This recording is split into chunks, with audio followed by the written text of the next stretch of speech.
2B, sample file number 2, part 2. So this problem says find the area of the region bounded by the curves. Y is 3 over 2 minus x squared over 2, and y is absolute value x.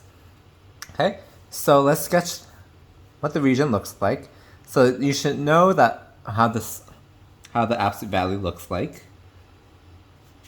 Let me reshift my paper. I did get a new pen if you noticed, so this should write better. Absolute value looks like the V. Okay, something like that. This guy, let me draw it in a different color. This guy is a parabola opening downward because of the minus sign. We know that when x is 0, then y is what? 3/2? Actually, let me just draw it in black. Okay, so open downward, something like this. Okay, so this is our region over here. Okay, we probably would help if we find these 2 points of intersections. Okay, so how do we do that? We set these 2 equations equal to each other. The hard part is one for absolute value x, one side is minus x, the other side is plus x. We can probably argue by symmetry that if this is some value a, this would be minus a. Let's see, okay? So we set these equal to each other, so let's do the plus x side first, okay? So it'll be 3 over 2 minus x squared over 2 is equal to x, okay? So how do we solve for x here? We can multiply everywhere by 2 first to make our lives easier. Okay, and then we move everything to one side. So 0 is equal to x squared plus 2x minus 3. So we know our solutions are minus 1, x minus 1, and x, sorry, we can factor this as x minus 1 and x plus, did I get this right? It'll be x plus 3, x minus 1. Okay, let me just write it out. X plus 3, x minus 1. We can factor it like that. So we know that minus 3 cannot be the answer. It has to be 1 because we're looking at this curve. We're not looking down here. If we were looking at just y equals x, then minus 3 would be the other point. But in this particular case, since we only look at plus x up to 0, then we're only interested in x is 1. Okay? If we do the same thing, it'll be minus 1 on this side. I'm very confident about that. I won't do all the math there to save time. You could double check. You should do it on the test. You should check. Okay? So how do we find area? It's upper curve minus lower curve. In this case, because the upper curve and the lower curve changes in the middle of this region. So we have to set up 2 integrals. Again, I don't know if I said that earlier. You can argue that they're symmetric, so you can take the integral from 0 to 1 and multiply by 2. Actually, that's what the key does, but they don't show that you can do that. They just assume that it's symmetric. You should show how it's symmetric in order to use that property on the test. That just takes more time, in my opinion, so I'm just going to do it the quote-unquote longer way. Okay, so we set up 2 integrals. One of them will be from minus 1 to 0. Upper curve is the parabola, so 3 over 2 minus x squared over 2, minus the lower curve, which is in this region, minus x, it's by dx, plus another integral from 0 to 1. Upper curve is still the parabola, minus lower curve, which is x, dx. Okay, so if let's say that's area A, we simplify, that would be, let's just do the power rule, this would be plus x, so it'll be 3 over 2x minus a 6x cubed. This will be a plus, so it'll be plus half x squared. Evaluate from minus 1 to 0, okay, that's the first one. The antiderivative of this guy is similar, 3 over 2x minus 1 over 6x cubed minus half x squared. Evaluate this from 0 to 1. we plug in our upper bound into here, everything would be 0. Minus, we plug in a lower bound, it'll be minus 3/2. And then we plug in minus 1 here, that will give us a minus 1. And then there's another minus sign here, so it'd be plus a 6. Okay, and then here it would be plus a half. Okay, plus here we plug in 1, 3/2 minus a 6 minus a half. We plug in 0, everything would be 0. Okay, we simplify from here. This would be 3/2 minus a 6 minus a half plus 3/2 minus a 6 minus a half. Okay, so this would be 3/2 plus 3/2 is just 3. Half and a half would be 1, so minus 1. A 6 and a 6 would be minus 1/3. Okay, so we get 2 minus a third, which is, what's 2 minus a third? That's 6/3 minus 1/3, so that's 5/3. That's our answer. Okay, that's how we solve that one. This one, find the volume of the solid obtained by rotating the region about the x-axis. The region bounded, okay, I don't know what I was reading because I got distracted by, I'm not sure if this got cut off. Let me restart. Find the volume of the solid obtained by rotating about the x-axis, the region bounded by these two curves. Okay, so let's sketch the region. What does this one look like? If you recognize, this should be half a circle, okay? Because this, the full circle would be x squared plus y squared is equal to 4, meaning it's a circle centered at 0 of radius 2, but we're taking just the upper half of it. So it looks something like this, okay? It's a very bad circle, but you get the idea. 2 minus x, how does that look? When x is 2, y is 0, we have a point there. Okay, when x is 0, y is 2, we have a point there. So the straight line looks something like that. So over here is our region of interest. And where are we rotating about? The x-axis. So I always draw something like this, okay? So remember, volume is pi r out squared minus r in squared by, this is by a horizontal axis, so by the washer method, it'll be dx, okay? And then as always, I draw a representative radius for r out and a representative for r in. So r out, we do 2 colors since I have 2 colors, r out and r in. Okay, so r out is the longer one, so it's the black. R in is the shorter one, so it's the blue. Okay, so this one's easy. What's the length of r out? It's just this function. What's the length of r in? It's just this function. Okay, so this was a simple one. R out, we just said was 4 minus x squared. Quantity, square root of 4 minus x squared, squared, so the square root would go away. Minus r in is just 2 minus x squared, all by dx. Okay, let's solve this. Limits of integration. It's from, since we sketched it, let's use it. It's from 0 to 2. Okay. So 0 to 2, 4 minus x squared minus, if we expand that, that would be 4 minus 4x plus x squared by dx. 4 minus x squared minus 4 plus 4x minus x squared by dx. We continue.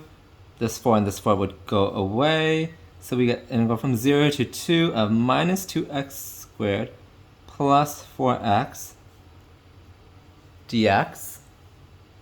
This is a simple power rule. Be minus 2/3 x cubed plus 2x squared. Evaluate this from 0 to 2.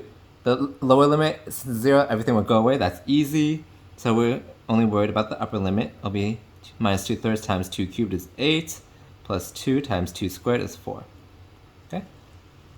I don't know if that got cut off, so that's that. We continue, that would be minus 16 over 3 plus 8. That would be pi times 24 minus 16 over 3, which is 8 pi over 3. That's our answer. Okay? Not bad at all for this problem. Okay, let's move on. Determine whether each of these sequences converge or diverge. They converge, what do they converge to? Okay?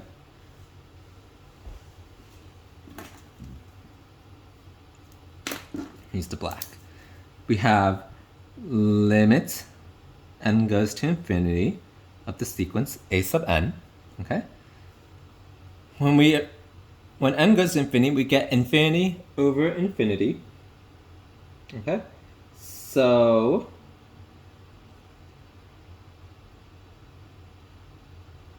we can do L'Hopital's rule. That would give us what? Limit n goes to infinity. Derivative of top would just be 2e to 2n. Derivative of bottom would be 1 over 2 root n. Okay? So that's limit n goes to infinity of this 2 root n we can move up. So it'll be 2 root 2. Or sorry, not 2 root 2. It'll be 4, because we're moving the 2 up. So it'll be a 4, 2 times 2. 4 root n e to the 2n. As n comes to infinity, we get infinity. So this is divergence. Okay? Let me actually switch to the other pen. I know I was running out of ink, but it's a 0.5 millimeter, so I'll fit more in. Okay, this guy. How do we solve this?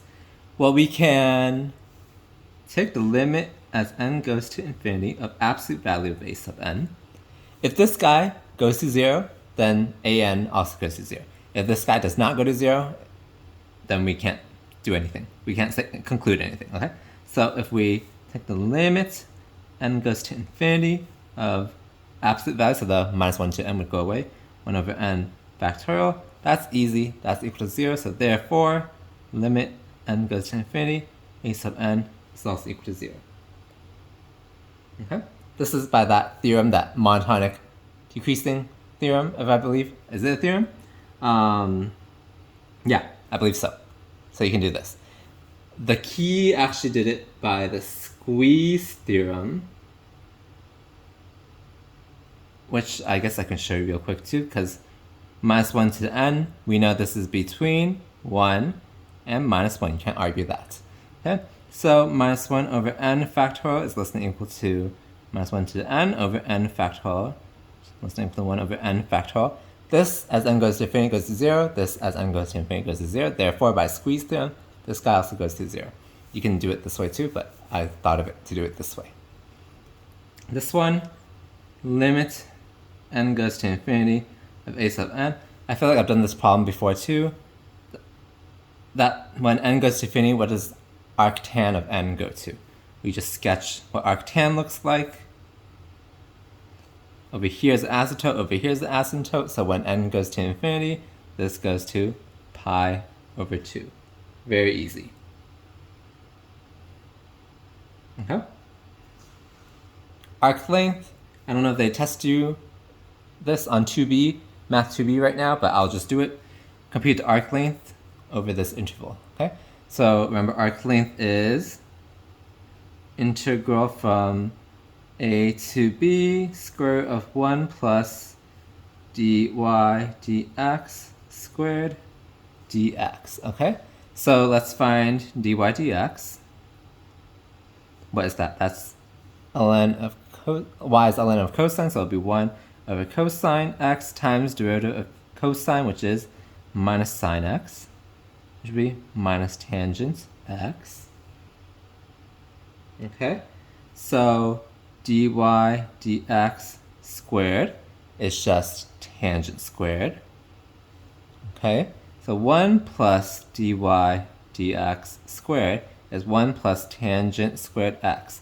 We know by the identity this is secant squared x. Okay, So we have L to be the integral from 0 to pi over 4 square root of secant squared. This guy I just plugged in from here. Dx.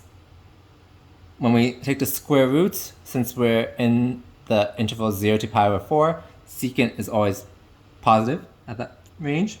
So we can just directly take it as secant x dx. And coincidentally, they gave us this hint. So that means we're on the right track. That is a hint that we're on the right track, I should say.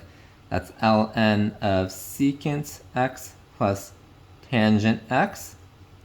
Okay. Evaluate this from 0 to pi over 4. We get ln of, what's secant pi over 4? That is root 2. What's tangent pi over 4? That is 1. Okay. Minus ln of secant of 0 is 1. Tangent of 0 is 0. ln1 is 0, so we are left with this guy. Okay, that's our answer. But it's arc length problem. Not bad at all. Okay. Oh, everyone's least favorite or favorite, testing series for convergence. Okay, let's do it. Oh, it tells you which test. See, I didn't even look at these problems beforehand. Very easy. Okay, this probably was given as one of the earlier versions of the final exam, if this was the previous final exam, because they probably didn't teach it well enough at that point. And so by this point, they probably upped all the professors know what they have to teach and all that, so now they probably don't include that. Since they include it, let's use it. Okay, use the indicator test to determine whether the given series is convergent or divergent. Integral test. Remember the condition for integral test. It has to be positive and decreasing. So 1 over square root n plus 4. We know this is greater than or equal to 0 for n greater than or equal to 1. So this is positive. Okay? Is it decreasing? Well, let's take the derivative.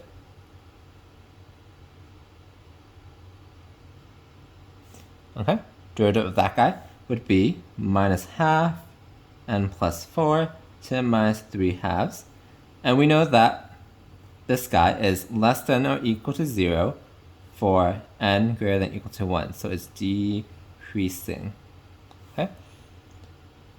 How do we know that? Well, this guy, because it's under the square root, because 3 halves power is square root quantity cubed, same thing. This has to be positive. And then we have a negative here, so negative times positive is negative, okay? So we use the integral test. Integral 1 to infinity, 1 over square root of, and we can do n, we can do x, let's do x plus 4 dx. So we can do a simple substitution. U is x plus 4, du is dx, okay? So we get the integral from, it'll be 5 to infinity of 1 over square root u du. So that would be 2 square root u. Evaluate from 5 to infinity. Okay? So this is infinity. Because this is infinite, by the integral test, this is divergence. Okay? Ratio test, this you should be an expert on. Limit as n goes to infinity of a sub n over a sub n plus 1 over a sub n. Factorial and times the reciprocal, because that's divided by a sub n. Okay, we get this. So 100 to n plus 1 divided by 100 to n. We subtract the powers. We have 100 that we can bring to the front. Okay, and then n plus 1 is n plus 1 times n factorial. So the n factorial from that would cancel with this, so we get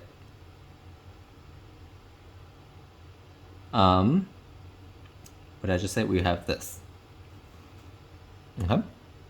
This limit is easy. That's just 100 times 0, which is 0. This is less than 1. So by the ratio test, this is convergence. Okay.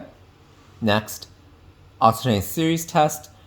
Remember, there's a condition to use the alternating series test. This guy has to be decreasing without the minus 1 to the n. We have to show that this guy is decreasing. Okay? We have to find this. We can... What's the best way to do this? I don't want to do quotient rule. So that would be...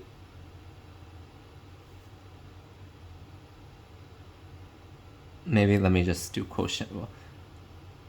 Bottom d top minus top d bottom over bottom squared.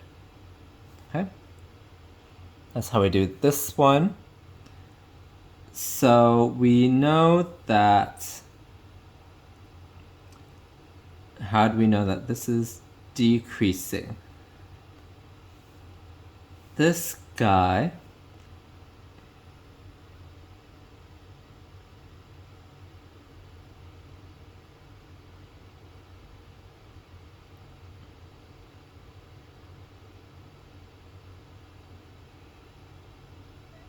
I'm trying to think. How do we show that this is decreasing?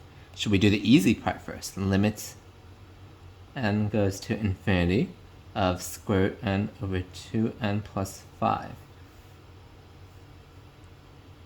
Okay, how can we do this? We can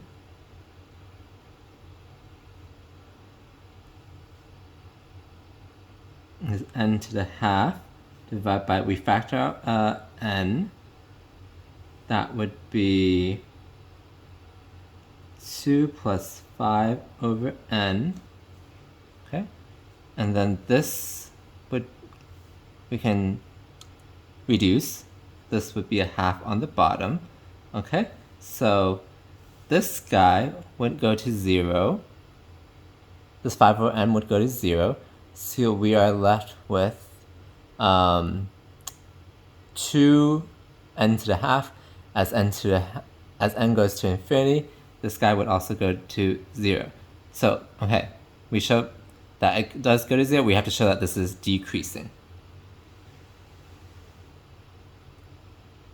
So how do we do that mathematically? Here we got to here, so what if I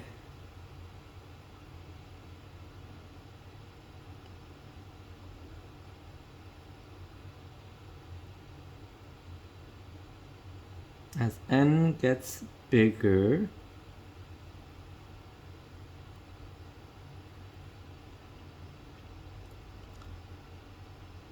what if I distribute? That would be that half and 2 would cancel.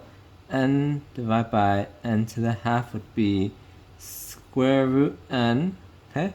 And then this would be plus 5 over 2 root n minus 2 root n over 2n plus 5 squared, okay? The bottom will always be positive, so we just have to worry about the top. It'll be what? Over here. It'll be minus root n plus 5 over 2 root n over 2n plus 5 squared. Okay, so now we can see as n gets bigger and bigger, this term would go to 0, but we have this big negative term here still. Okay, so this is less than 0 for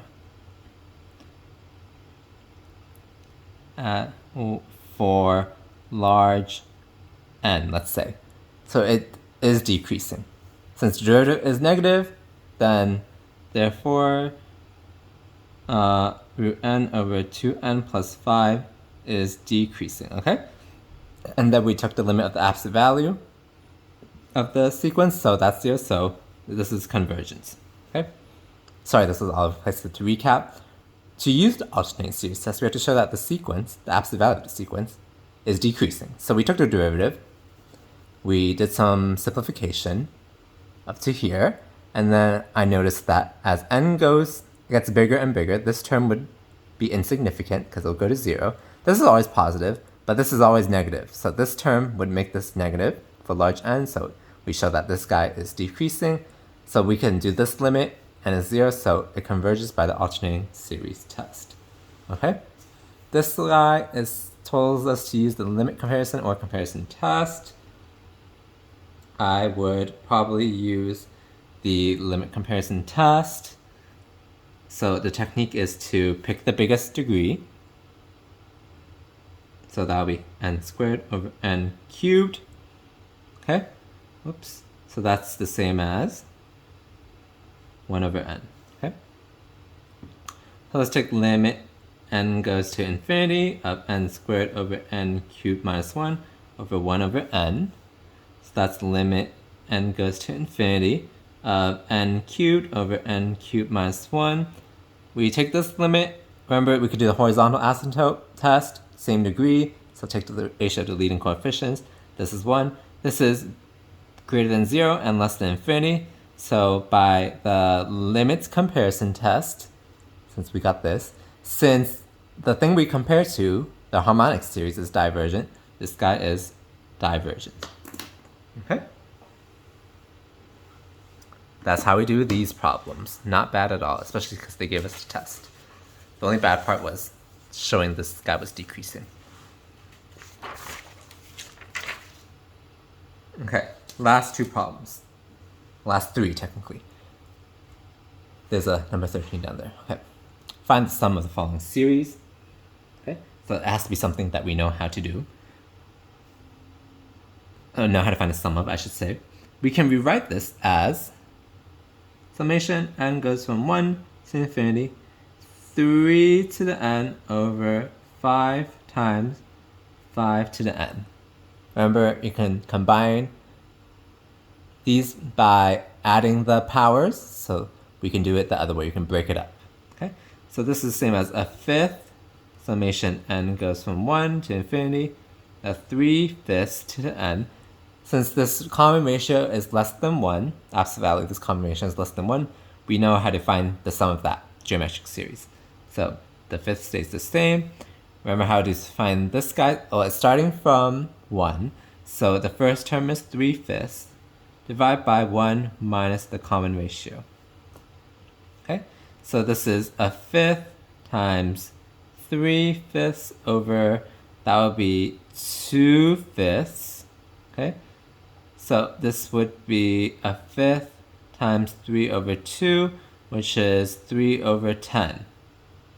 Okay, that's how we solve this one. This one is a telescoping series. Remember how to do that? We just start listing terms. Okay, so n is starting from, actually let's break this up into partial fractions. First, remember how to do that? I feel like we did this in the previous part.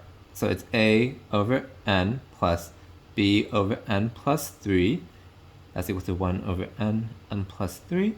Okay, we multiply both sides by this denominator. We get a n plus 3 plus b times n is equal to 1. The quick way to solve this, when n is minus 3, this guy goes away. We get b times minus 3 is 1, so b is equal to minus a third. When n is equal to 0, this guy goes away. 3a is equal to 1, so a is equal to a third.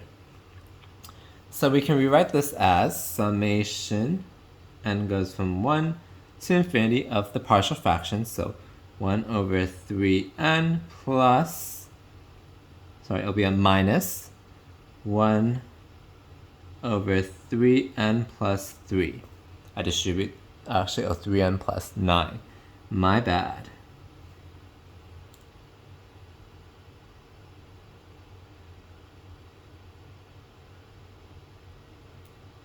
Okay. And actually, we can, to make our lives easier, we can factor out a 1/3. It'll be 1 over n minus 1 over n plus 3. Okay. I just factor out a 3 from this term and this term. So this was 3n plus 9, it becomes n plus 3. Yeah, okay. So we start writing terms. When n is 1, it'll be 1 minus a fourth, plus the next term, it'll be half minus a fifth, plus the next term will be a third minus a sixth, plus the next one would be a fourth minus a seventh. Okay? We see that from here, this 1/4 would cancel.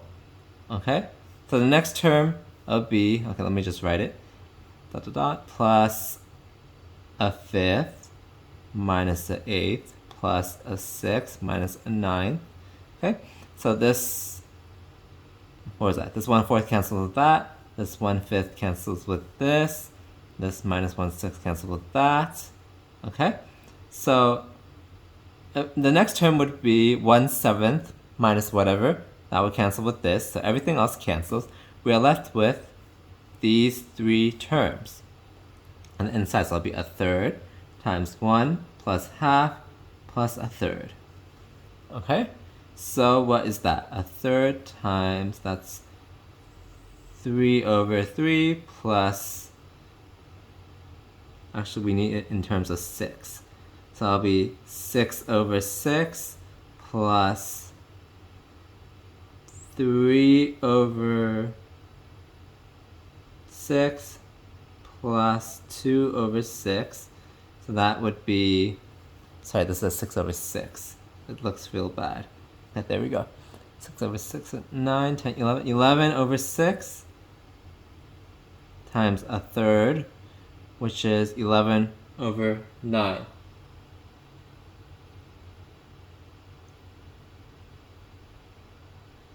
Sorry, 11/18. Okay, that's our answer. Okay, and then last one, find a power series representation for this guy to determine interval of convergence. Okay. Remember how the power series looks? It's something like 1/1 minus x. The summation n goes from 0 to infinity, x to the n. We want it to look something like this. Okay? So we can write this as 2 times 1 over, so I moved out the 2. We factor out a 3. That'll be 1 minus x over 3. Okay? So now this looks kind of like this. So we can write this as 2/3 summation as n goes from 0 to infinity of x over 3 to the n. Okay? So interval of convergence. So let's first find the radius of convergence. It'll be x over 3 to n plus 1 over x over 3 to n. Okay, so this is simply just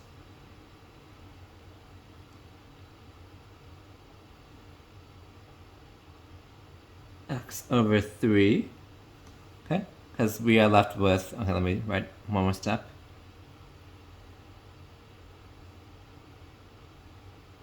This guy does not depend on n, so it's like a constant. So limit of a constant is a constant. After the value of 3 is just 3, so this guy is less than 1, so after the value of x is less than 3. So this 3 would be our radius of convergence. We're interested in the interval of convergence, so let's solve this inequality. Minus 3 less than x is less than 3. We have to check our endpoints. So when x is, so this is part of our answer, let's box that. When x is minus 3, what do we get? We plug in x is minus 3 into here. We get 2/3. The 2/3 is insignificant, so let's just ignore that. It'll be 2/3 times some infinite value or some finite value. That's all we care about. Summation n goes from 0 to infinity of, when x is minus 3, we would get minus 1 to the n. We know that by the test for divergence, this guy doesn't converge, so this is divergent. How about x is equal to 3? Okay, that is summation n goes from 0 to infinity of 1 to the n. We're summing an infinite number of 1s. That's also divergence, okay? So interval convergence, it does not include the endpoints, minus 3 to 3. Okay? So that was this sample final. Well, it's not too bad at all. Okay? So if this video helped you in any way, as always, please smash that like button and please subscribe to the channel to see more videos like this and to be notified of me solving the third sample final.